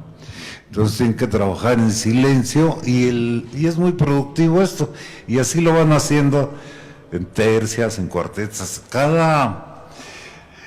Cada ronda de producción se exhibe para el propio grupo, el grupo la interpreta, todos los que quieran del grupo interpretan lo que están viendo, un trabajo en especial interpretan todos, y luego lo explica el autor. Y entonces eso sirve de realimentación, que quiso decir el autor, que es lo que está leyendo la gente, y se van afinando las ideas. Esto se repite con todos los trabajos. Al final, los grupos se hacen bocetos muy elementales muchas veces, bocetos para encontrar el significado del acomodo de las figuras, o sea, la composición del mural. Se hacen varios bocetos, el mismo grupo elige cuál es el que representa mejor el sentir de toda la comunidad, ¿no? El que es más mejor para todos. Y entonces pasamos ya a afinar las imágenes. Ay, que pues aquí se le ve la pierna muy chica, pues mira, entonces mídele así, ¿no? O sea, ya entramos un poquito a eso, pero no nos preocupamos mucho por enseñar pintura o dibujo. No nos preocupamos por lo siguiente, más bien nos desocupamos de eso, porque una de las consideraciones que nos hemos hecho es, ¿qué les podemos llevar? ¿Qué les podemos enseñar aparte de nuestros prejuicios sobre el arte? ¿No? Pues les vamos a enseñar lo que hemos aprendido y contra lo que estamos, que es el paradigma centroeuropeo, lo que es el arte, también usado para colonizarnos en aquellas épocas, ¿no? Y en estas, a través de una estética abundante, comercial, etcétera, y nos colonizan con una sola categoría estética, la belleza, y nos venden ilusiones, ¿no? Y todavía estamos muy impregnados de esa imagen de que la buena pintura es la que se parece al renacentismo, ¿no? Y eso, pues, se le admira mucho al renacentismo, pero ya estamos en otra situación, ¿no? Ya se inventó la cámara, ya se inventaron muchas cosas, ¿no? Y hay otro concepto. Alguna vez en Noventic me decía un compañero, es que vamos a pintar cómo eran las culturas antes y todos, para volver a ser como éramos antes, los mayas. Y le pregunto, ¿y es posible? Y con una rapidez inusitada se la reflexión. Dice, no, esa cultura ya está rota. Seguimos siendo mayas, pero muy otros mayas, ¿no? Y efectivamente ya tienen una visión distinta de lo que es las culturas mayenses ahora, ¿no? Y más o menos el método es consulta, aproximación sucesiva, etcétera. Claro, el promotor tiene que estar capacitado para resolver muchas situaciones de grupo. Tiene que tener recursos para manejar situaciones de grupo, conflictos, disparates, en fin, una serie de cosas, sin causar tensiones, ¿no?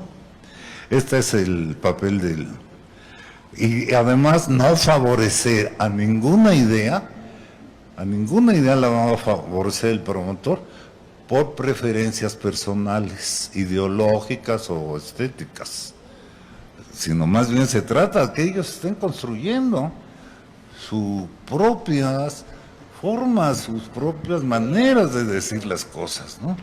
Llámesele como se le llama. No sé si esto contesta. Yo algunas veces he visto como que tienen perfectamente desarrollado de manera además muy didáctica todas las fases que incluye este método. Sí. ¿Eso no está disponible en ningún lado? Todavía no, todavía lo considero muy farragoso. Quiero hacerlo más sencillo. No, pues ya es necesario, porque sí es un método digno de compartir y de emular en otros lugares. Ay, ojalá y así se ha aceptado. Sí, ella estaba pendiente también para Checo. Acá.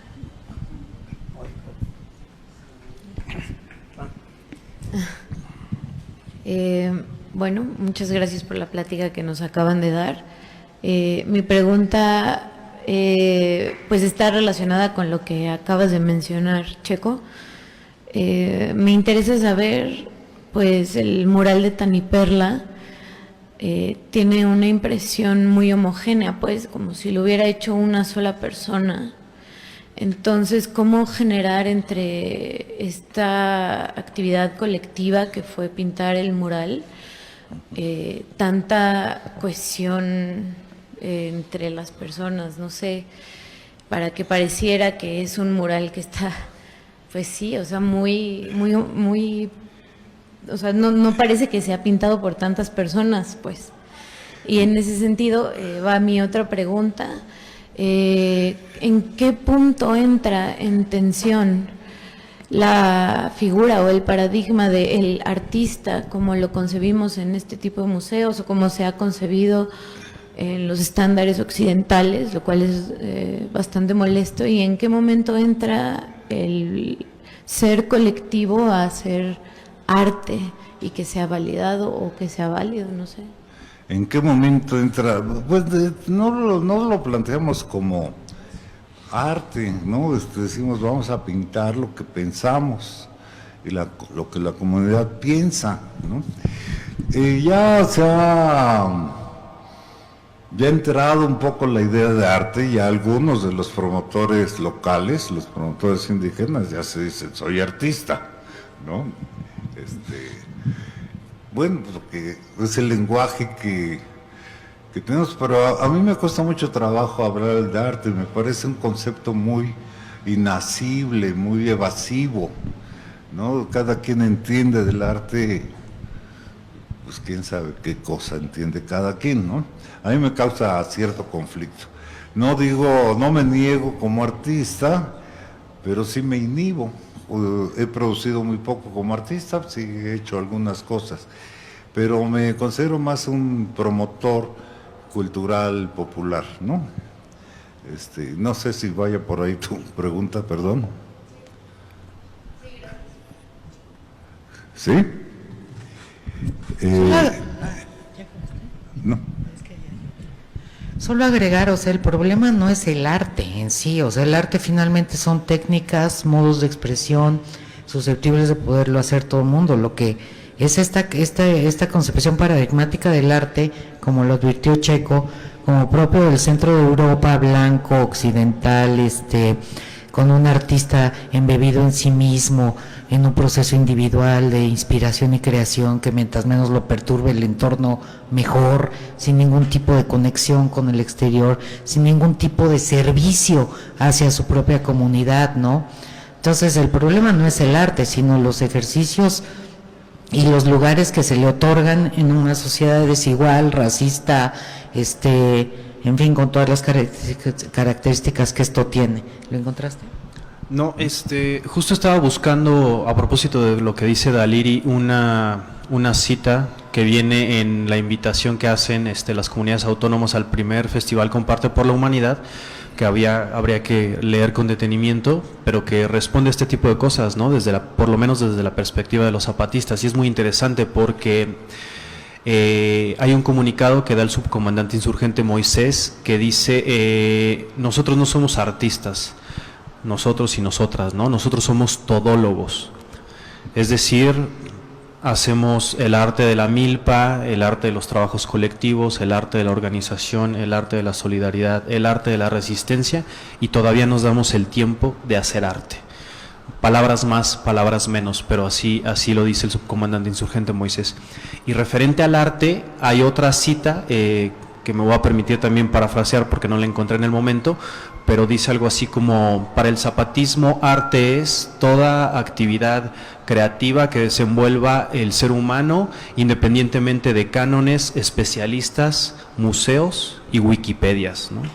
Entonces eso nos da como la idea de cómo las concepciones hay que subvertirlas, ¿no? Para poder también liberarnos de los mismos patrones estéticos y de la colonialidad estética que tenemos tan interiorizada, ¿no? Hola, sí.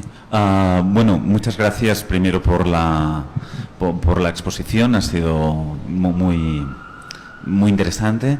Y yo quisiera preguntarles, sobre todo a Checo, pero el hecho de que el muralismo en la zona zapatistas también hay mucha diferencia en función de los caracoles. Por ejemplo, en Oventic muchos de los murales están firmados por Gustavo Chávez o por la gente de la Gárgola, ¿verdad? Y es muy preciosista. En cambio, si uno va a la Garrucha, pues se nota mucho la mano de los promotores de Checo, y si uno va a Morelia, uno percibe también que tiene una estética siempre colectiva, es anónima, es naif. Luego, ante un poquito esta variabilidad, mi pregunta es, ¿a qué se debe? Y mi intuición a partir del desconocimiento es: ¿cada caracol o cada junta de buen gobierno realmente trabaja de forma autónoma y por lo tanto los promotores utilizan dinámicas diferentes o se ponen de acuerdo entre ellos? Un poquito es preguntar por las diferencias que hay, sobre todo si uno va a las 5 juntas de buen gobierno y ve un poquito todo el muralismo, ¿no? ¿A qué obedece eso? Si tiene que ver con las épocas, con el momento que se ha hecho o con las dinámicas simplemente, ¿no? Porque una de las cosas que más me sorprendió es que en función de las zonas las dinámicas pictóricas son muy diferentes y las estéticas también, ¿no? Sí hay siempre algunos elementos de continuidad, ¿no? Es decir, el maíz, los compas, los insurgentes, no sé, ¿no? Digamos, hay elementos que son muy semejantes siempre, pero en cambio hay grandes diferencias. Y un poquito esta es la pregunta que me surge. Muchísimas gracias. Bueno, a ver si no me pierdo. Y creo que las pintadas en los territorios zapatistas tienen circunstancias particulares.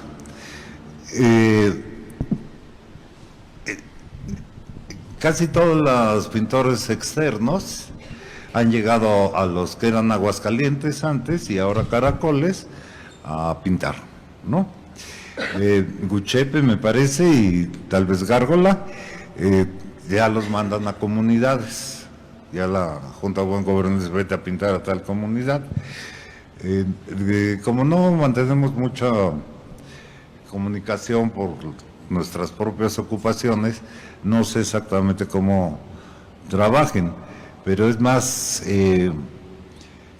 son más bien pinturas de autor, con esta cosa de autor al servicio del zapatismo. Y nosotros nos preguntamos, ¿será lo mismo pintar para el zapatismo que pintar con el zapatismo o pintar desde el zapatismo, ¿no? Y elegimos la tercera opción, ¿no? Pintar desde el zapatismo, desde la comunidad misma, no solamente los zapatistas, se ha hecho ya en otros lados, ¿no? Más o menos la producción que tenemos en los territorios zapatistas son unos 70 y tantos paredes, y es otra cantidad igual la que llevamos en otras latitudes, siguiendo el mismo método, ¿no? Creo que sí me perdí. ¿Me quieres decir qué es? No, era un poco, ¿por qué estas diferencias? Si tenían ¿Cómo? que ver con... Era un poco, en gran medida, respondido, ¿no? ¿Y por qué las diferencias de la expresión pictórica en función de los caracoles? Sí. Y eso era un poquito algo que con un compañero que estuvo de promotor durante mucho tiempo en Morelia y tiene registro de muchísimos murales, un día nos dedicamos a mirar murales, a hacer un poquito de inventario. Lo que vimos, así de forma muy azarosa, fue que había lugares donde tenían estéticas muy diferentes en función de cada uno de los 5 caracoles. Y la pregunta es si es azar, si es porque llegaron unos promotores en un sitio, unos artistas en otro, y que luego en cada zona más o menos tuvieron determinado tipo de influencias, ¿no? Era esta inquietud. Yo creo que sí va por ahí también, ¿eh? Que son distintas influencias, distintos propósitos con los que llega el que pinta, ¿no? El que pretende pintar. También ha pintado gente que nunca había pintado hasta que se vio en un caracol, le pidió una pared y se puso a pintar, ¿no? Así ha sido. Pero también existe otro factor.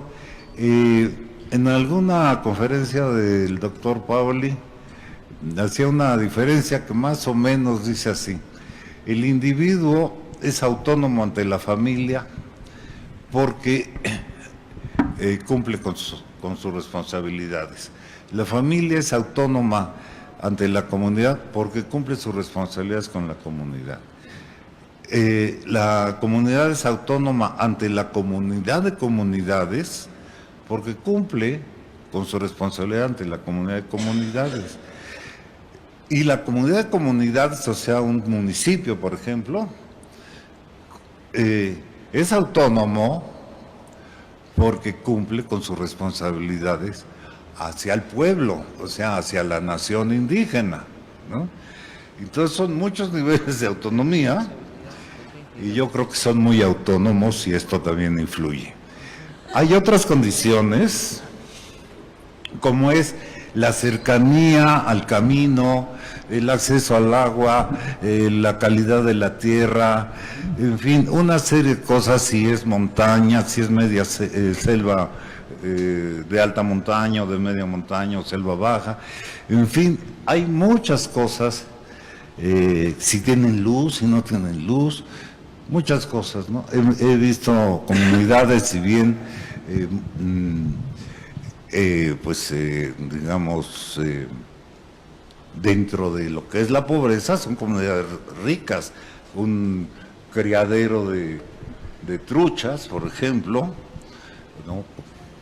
que es comida, que no tienen todas las comunidades, por ejemplo, ¿no? Y eso lo da el entorno. Y yo creo que también a esto, la gente ve distinto según donde vive, la gente percibe el cosmos, el universo, de acuerdo a su entorno inmediato, ¿no? Entonces también eso influye en estas diferencias. Es un factor, son muchos factores los que influyen. Y bueno, un poco también en el sentido de esta pregunta y con lo que yo cerraba acerca de la imagen fractal o de la imagen caleidoscópica del zapatismo, es porque no podemos ver al zapatismo como un proceso homogéneo donde hay un proceso de adoctrinamiento, donde todo el mundo sabe qué decir, qué contestar, cómo comportarse, para nada, ¿no? Es realmente cada proceso local tiene sus diferentes articulaciones, tiene sus diferentes formas de trabajar, las mismas comunidades toman sus decisiones, pero siempre en comunidad y en zona y en municipio y después en Caracol, al mismo tiempo encuentran cómo equilibrar este tipo de diferencias, ¿no? Lo que es también muy interesante, porque no quiere decir que haya como crecimientos asimétricos, ¿no? Que los hay, pero los tratan de equilibrar al mismo tiempo. Pero además de eso, como un poco abundando en los términos estéticos, creo que es interesante tratar de interpretar este tipo de arte en términos estéticos, pero quizá no sea lo fundamental, ¿no? Sino lo fundamental de este tipo de arte, pues es todo lo que trae detrás, ¿no? Que puede servir, por ejemplo, como dispositivo de recuperación y de articulación de la memoria, de aprendizaje de las vejaciones que los pueblos sufrieron en el pasado, de identificar las amenazas a las que están expuestos. Este tipo de arte también es una expresión de la lucha de clases, por ejemplo, es una herramienta pedagógica, articulación de otro tipo de imaginarios, también resignificación de elementos que las comunidades reciben de influencias externas y que aplican a su propio contexto. Incluso es hasta una herramienta de seducción masiva, ¿no? Diría nuestra compañera Natalia Arcos del YAP, ¿no? O sea, la estética y la imagen zapatista ha sido tan poderosa que ha producido un efecto de seducción masiva en quien los ve, desde el mismo uso del pasamontañas, que puede lograr un efecto doble, ¿no? Por un lado, permite mucho que la gente se interese en este tipo de comunidades, pero también a veces, tristemente, la gente se queda en la superficialidad y no ahonda en todo lo demás que ha construido el zapatismo hasta la actualidad, ¿no? También un comentario, o sea, en la experiencia que, bueno, yo fui hasta el 2009, 2010, estuve visitando para la realización primero del documental y después ya, sí hay un manejo diferenciado en las juntas de buen gobierno. Debe haber algún tipo de coordinación, me imagino que a nivel del Comité Clandestino Revolucionario Indígena y para cosas mucho más sustantivas, que esto, ¿no? Que es importante, pero creo que la Junta en lo particular decide. Y también son las distintas experiencias, o sea, por ejemplo, Gustavo Chávez llegó en el 95 a Oventic, Checo llegó en el 98 a Las Cañadas, Cienfuegos no sé cuándo fue a La Realidad, ahora salió que hasta Bansky hizo La Libertad por el Fútbol, el mural emblemático de La Realidad. Entonces también era un proyecto por hacer y que se iba haciendo día a día y con experiencias muy diversas. Entonces, bueno, yo también pensé en el cartel, la imagen de Beatriz Aurora, porque es eso, ¿no? Bueno, entre lo que se pretendía, lo que se hacía, lo que se podía, pues esto dio lugar a una pues variedad muy rica de expresiones que ve uno cuando recorre, que efectivamente dices, bueno, y o sea, no voy a balconear a un querido compañero muralista que dice, yo no pinto más que aquí porque a mí me dan miedo los bichos y las serpientes de la selva y no puedo ir allá, ¿no? Y él se limita a estar en los altos, ¿no? haciendo otro tipo de muralismo que, sin embargo, por ejemplo, Gustavo Chávez tiene encargo de la Junta, casi cada año tenía, que ya se abre una escuela, queremos que hagas un mural, que tienes que ir a hacer el letrero, pero lo mismo en Los Altos, ves los murales en Acteal que no tienen la firma de Gustavo Chávez, sino que son producidos como colectivamente, o los de San Pedro Poló, en que hay una revoltura de todo, desde unos muy acá, muy elaborados, hasta unos que efectivamente son de gente que se está experimentando y haciendo su primera experiencia mural. Pero yo creo que eso, en vez de, es de una riqueza también muy valorable. Se nos acaba el tiempo, entonces si tenemos tiempo para un comentario, pregunta más, si alguien quiere intervenir antes de cerrar. Gracias. Muchas gracias por la plática. Tengo una pregunta por el maestro Checo Valdes y también no sabe si Francisco puede haber elemento de respuesta a mi pregunta. Bueno, usted estaba hablando antes del proceso de creación. En mi español no es muy bueno, espero que me entienda. Usted estaba hablando antes del proceso de creación, ¿sí? Y también de la diferencia de la categoría estética. ¿Ella está en español? Sí. ¿No español con lo que digo? Bueno, y me gustaría también hablar de la diferencia de la forma de conocimiento del mundo. ¿Me entiende ahora? ¿Sí? ¿Cómo? Y me gustaría hacer una pregunta sobre la forma de conocimiento del mundo. Porque usted ha tenido la oportunidad de pintar con muchas personas de la comunidad de Tzotzil y Tzetal. Bueno, más Tzotzil pienso en Noventic, Tzotzil. ¿Me entiende?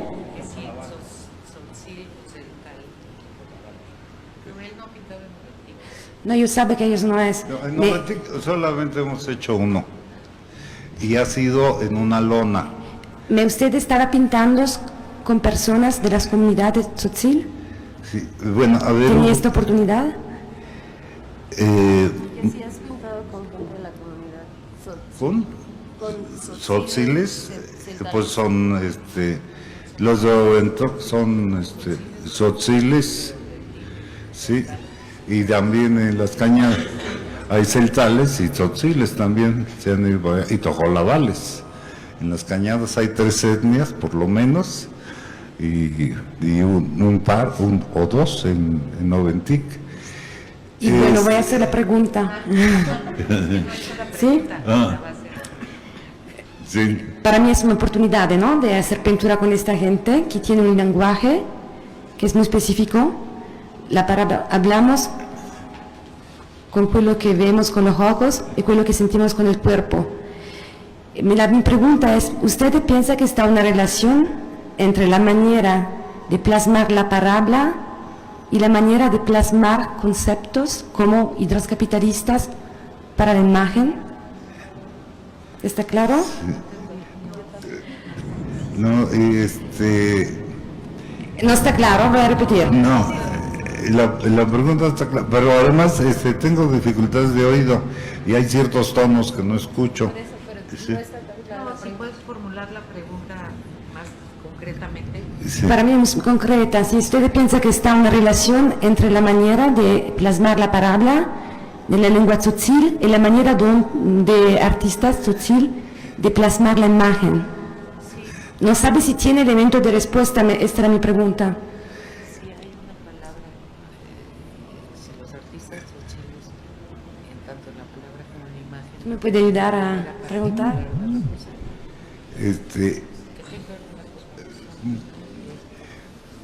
A nosotros nos dicen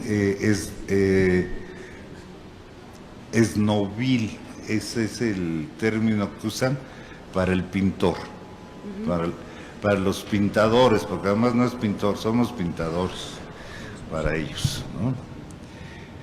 No tienen el imaginario, es el pintor consagrado, sino son pintadores, pintan las paredes, ¿no? Su definición de mural es una pared con muchas figuras que representan muchas cosas, que son importantes para nosotros.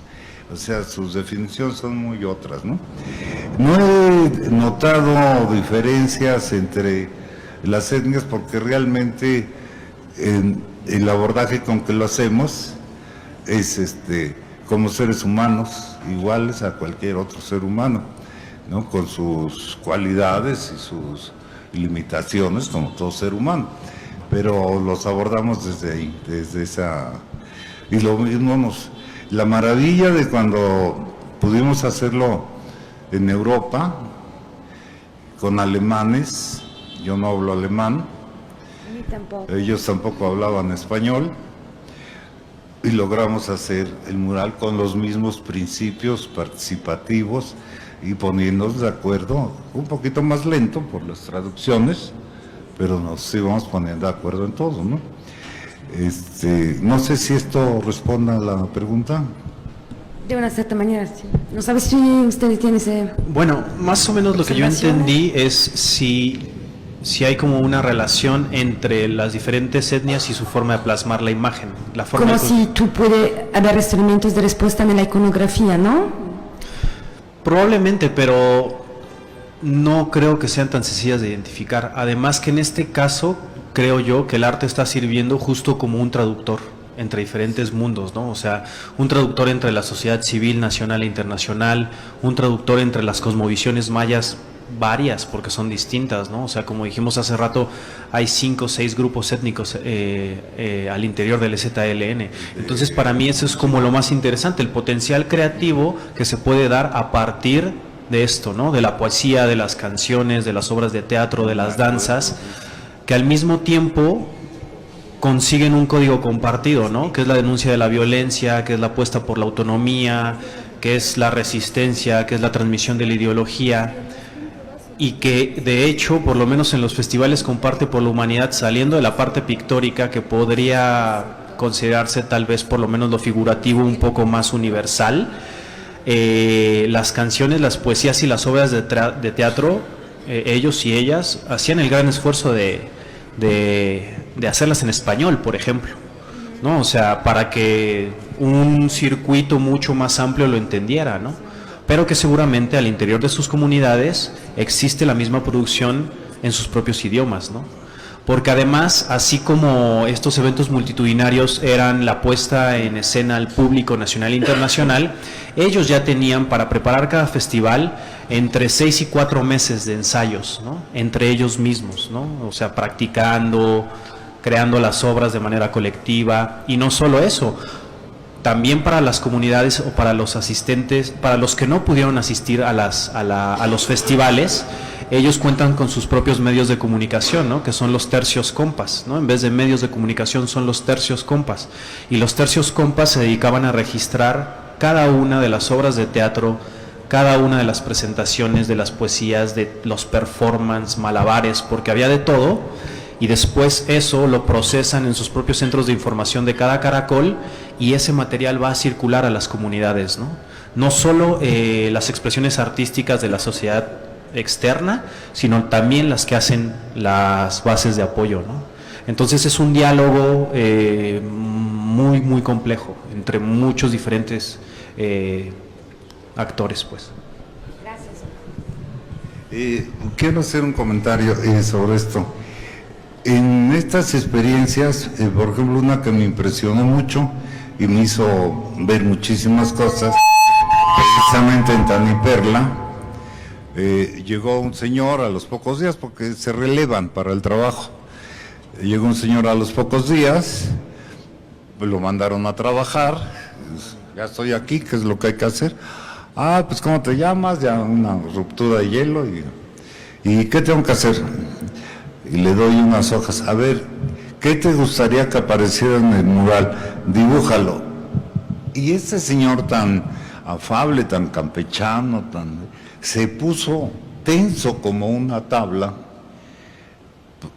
y dijo, yo no sé dibujar, ¿no? Le cayó así una responsabilidad enorme. Sí lo pudimos animar a que, no importa, con bolitas y palitos y todo esto.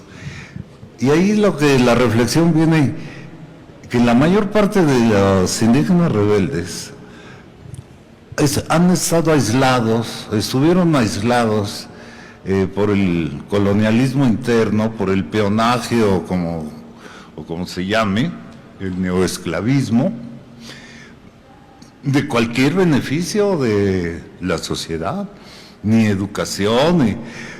Nos hemos encontrado, ya ahora ya no, pero en aquello, hace 20 años nos encontramos personas que nunca en su vida habían tenido una crayola o un lápiz en sus manos, ¿no? Y sin embargo dibujaron, ¿sí? Entonces las diferencias, no hay algo ya hecho, se está haciendo. Y la idea de no intervenir diciendo cómo hacer, cómo es correcto una figura o cómo es correcto la representación de una metáfora visual, esperamos animar a que desarrollen su propio modo de ver y de representar y se logren estéticas distintas según los intereses de los conjuntos sociales, ¿no?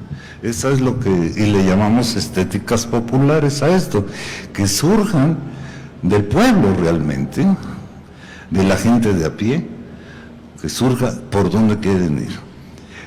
Me quedó pendiente por ahí de la primera pregunta, que cómo se logra esta unidad. Debo confesar que en el mural Taniperla, una vez que hicieron sus bocetos y ya aprobaron toda la composición, me dijeron, pues así ya está, hazlo un poco mejor para que se parezca a todo, ¿no? Entonces tuve que meter mano a esa parte, ¿sí? Pero hemos tenido otros casos en que uno de los participantes o dos o tres asumen la responsabilidad de reunir las ideas de todos y los dibujos de todos en una sola imagen, ¿no? Ahora sí me acerco un poquito. Bueno, pues agradecemos mucho la participación del maestro Sergio Checo Valdés, de Francisco de Parres, y a ustedes por su asistencia a esta mesa redonda. Y al Museo del Chopo por su organización y hospitalidad. Gracias. Muchas gracias, Cristina. No me queda más que invitarlos nuevamente a que visiten la exposición Los Huecos del Agua, Arte Actual de los Pueblos Originarios. Está abierta hasta el 22 de septiembre.